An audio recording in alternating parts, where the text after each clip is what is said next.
Tahun 2024 segera berakhir. Setahun terakhir banyak tantangan yang dihadapi ekonomi Bali.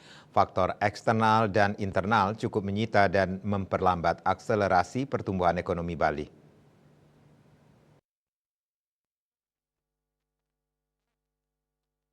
Di 2025, kondisi ini pun diprediksi berlanjut mengingat adanya pergantian pemerintahan dan kebijakan baru yang menambah berat beban masyarakat seperti kenaikan PPN menjadi 12%, opsen pajak kendaraan, dan situasi internasional yang dipastikan berubah dengan kembali terpilihnya Donald Trump menjadi Presiden Amerika Serikat.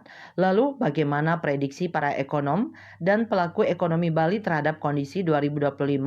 Tahun 2025 diproyeksi akan menjadi tahun kebangkitan UMKM karena dari histori data tahun 2024, penyaluran kredit ke UMKM di Balinus tumbuh 7% YoY, namun kebijakan pemerintah terkait PPN 12% menjadi ganjalan bagi UMKM. Kepala OJK Provinsi Bali, Kristianti Pujirahayu mengatakan, dari portofolio penyaluran kredit di Balinus sebesar 44,47% kredit di Balinus disalurkan ke UMKM. Tingginya penyaluran kredit perbankan kepada UMKM menunjukkan bahwa perbankan terus mendukung UMKM menjalankan peran vitalnya dalam menciptakan lapangan kerja dan menjaga daya beli masyarakat. Hingga November 2024, Bank BPD Bali menyalurkan kredit ke UMKM sebesar 11,62 triliun rupiah. Angka ini tumbuh 13,60%. Sementara porsi kredit UMKM BPD Bali mencapai lebih dari 50%, yaitu 51,08% dari total penyaluran kredit. Dekan FEB Undiknas Denpasar Profesor Dr. Ide Bagus Rake mengatakan, UMKM tahun depan menghadapi tantangan besar.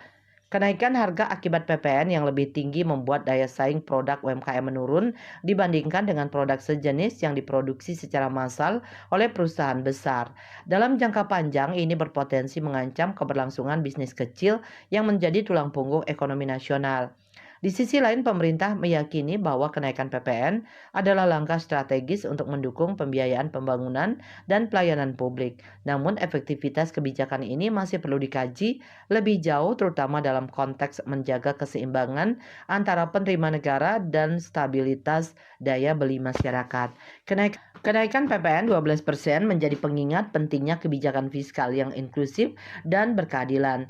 Pemerintah perlu memastikan bahwa dampak kenaikan pajak ini dapat diminimalkan melalui program bantuan sosial yang tepat sasaran. Di tengah situasi ini, masyarakat juga dituntut untuk lebih cermat dalam mengelola pengeluaran dan mencari solusi untuk tetap memenuhi kebutuhan tanpa memberatkan kondisi keuangan. Cita Maya, Bali Pos melaporkan.